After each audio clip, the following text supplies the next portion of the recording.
Oke, hari ini minumanku agak gede guys. It is ice americano sugar free. No, it's not. It's just cafe latte homemade.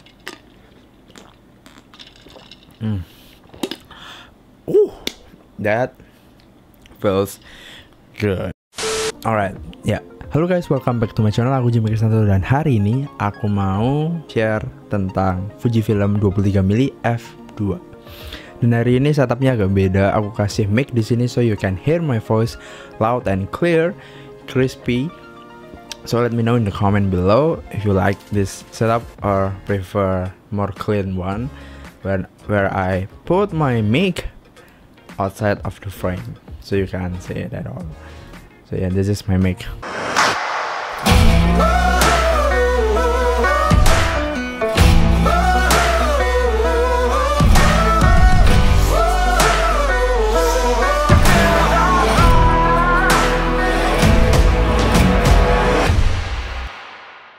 Alright, seperti yang kalian tahu, kalau gear yang biasanya aku pakai adalah Fujifilm. So hari ini kita mau bahas salah satu lensa Fujifilm yang udah cukup lama. Dia adalah lensa 23mm f2 yang udah keluar dari tahun 2016. Jadi udah sekitar 7 tahunan. Nah, biasanya aku pakai lensa 1855 yang aku lagi pakai sekarang. Ini lensa 1855 f2,8/4 yang udah nemenin aku selama ini hampir 3 tahun. Gonna make that content later. Jadi kalian bisa komen di bawah kalau mau kontennya datang lebih cepat. Oke. Jadi pertanyaannya, why 23 mili? Sebenarnya alasan utama aku bahas lensa ini adalah karena dia tajam banget. Dan aku juga jarang banget pakai lensa fix. So karena aku berkesempatan pakai lensa ini, beberapa hari ini aku udah pakai dan aku mau sharing ke kalian gimana untuk hasil kualitas gambarnya, feeling pakainya, versatility-nya, dan banyak macam lainnya.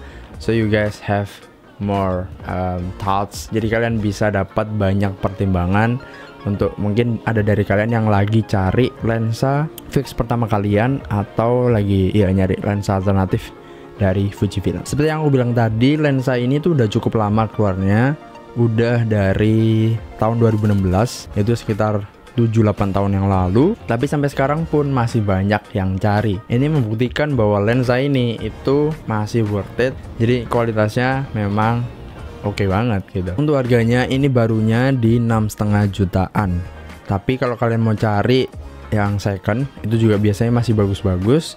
Dia hanya di 4 jutaan. Yang ini pun juga bekas ya. Jadi kalian bisa lihat ada beberapa bracing di bagian fokus dan aperture ring. But it's still in a good condition. Kalian juga bisa lihat di elemen lensanya itu masih bagus banget. Dan dengan harganya segini, kalian bisa dapat lensa yang secakep ini. Itu menurutku worth it banget.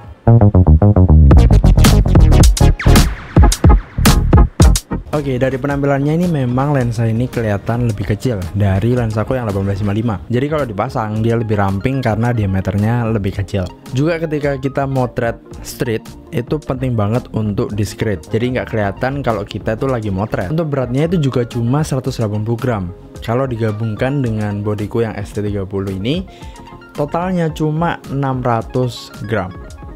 It is that light. Dan waktu digantung di leher itu nggak bakal kerasa pegel dan makin enjoy aja experience motretnya. Juga untuk lensa dari Fuji yang seri XF ini aku suka banget semuanya. Basically bagian luarnya ini dari metal, jadi feelingnya enak banget, kerasa premium. Dan untuk aperture-nya itu juga clicky banget. Nih, presisi, clicky. Untuk foto udah nggak diraguin, ini oke banget. Dan focusingnya juga mulus-mulus saja, enak, mantap gitu. Oke, dari beberapa hari ini aku pakai lensa ini ngasilin hasil yang tajam banget. Ini aku sempat tes juga, aku pakai lensa ini, aku bandingin sama lensaku yang 1855mm di focal yang sama di 23mm. Kalau yang ini itu 23mm f2 dan yang 1855 itu di 23mm juga. Tapi f-nya di 3,2. Cukup kerasa bedanya di bokeh dan compressionnya. Untuk objek yang in focus dia lebih tajam, dan objek yang out of focus dia lebih creamy bokehnya. Fujifilm mendesain elemen lensanya dengan good banget, jawabannya tajam dan clean. Contoh lensa yang CA-nya cukup banter itu seperti lensa Meike atau Yongnuo yang memang lensa third party dan budget option. Mungkin di beberapa kesempatan aku bakal review juga, nyobain juga. So, tungguin aja, jangan lupa untuk subscribe dan nyalain notifikasi biar nggak ketinggalan. Nah, tapi kalau ngomongin hasil dari Fuji, ini memang nggak pernah ngecewain sih. Kita bisa lihat dari foto yang aku jepret, dari grainnya itu cakep, warnanya juga cakep. Untuk bagian-bagian yang out of focus itu juga kerender nice banget untuk bokehnya. Dan to be honest, aku juga cukup surprise dari hasilnya, karena ada beberapa detail yang bisa ketangkap di lensa fix tapi nggak bisa ditangkap oleh lensa zoom. Untuk dari bias cahayanya juga pantulannya, refraksinya itu ketangkep nice banget, halus banget. Nah, bahkan di bukaan f2 itu dia masih dapat separasi antara objek dan backgroundnya itu oke banget. Take note juga kalau ini di full frame itu di f3. Nah, untuk topik ini kalau ada dari kalian yang nggak paham loh kok bisa f3, itu aku bakal bahas di satu video tersendiri biar kalian lebih paham.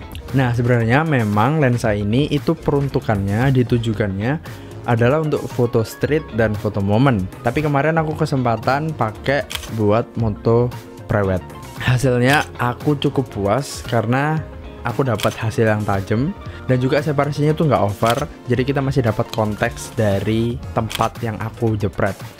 Karena kebanyakan dari motret prewed biasanya kita survei lokasi, kita milih lokasi adalah untuk dapetin tempatnya, betapa bagusnya tempatnya. Tapi kadang kalau kita pakai f yang terlalu rendah atau bukan yang terlalu besar, itu ya semuanya jadi blur gitu, cuma hijau atau cuma coklat gitu kan. That's not very nice. In some photos mungkin beberapa kita mau ambil yang detail, that's very fine. Kita juga pengen dapat tempatnya juga. Moving on next, autofocusnya.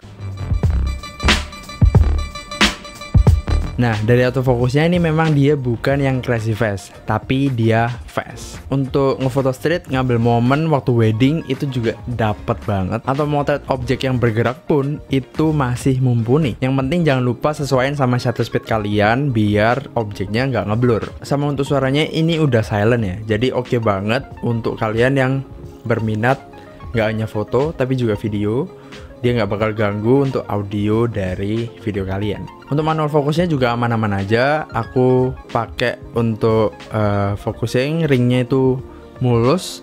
Dan sebenarnya kalau moto aku tuh lebih mengandalkan autofocus. Kalau video baru pakai manual. Oke, nextnya kita mau ngomongin tentang downsetnya. Satu hal yang aku sayangkan dari lensa ini adalah dia nggak ada OIS-nya, yaitu Optical Instabilization. Apalagi kalau di bodinya juga ada IBIS-nya, footage kita bakal auto shaky. Kita perlu set shutter speednya di angka yang lebih tinggi. Kalau ngomongin target market dari lensa ini, sebenarnya dia cukup luas ya. Yang pasti untuk ngefoto everyday life itu cocok karena dia kecil, compact, dan gampang dibawa kemana-mana. Saking kecilnya ini juga bisa dimasukin ke kantong sekecil itu. Nih, bandingin sama palm of my hands. Kan juga bisa masukin ke pouchnya yang juga sekecil itu. Nih kayak gini kita masukin, kita zip.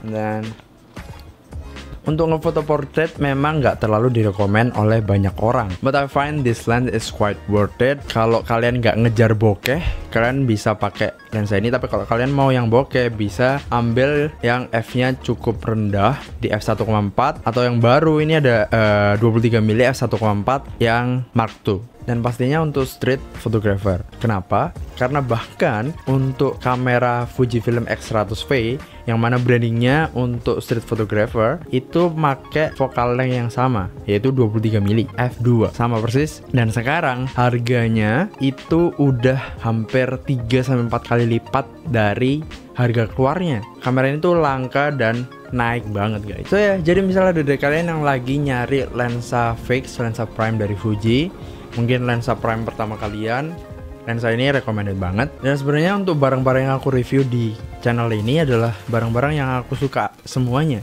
Jadi kalian bisa cek di channelku untuk barang-barang lainnya, mungkin ada yang cocok juga sama kalian. Untuk link seperti biasa aku bakal cantumin di deskripsi di bawah. That's it for this video. Jangan lupa untuk like, comment, subscribe, dan share video ini ke siapapun yang butuh. And until next time.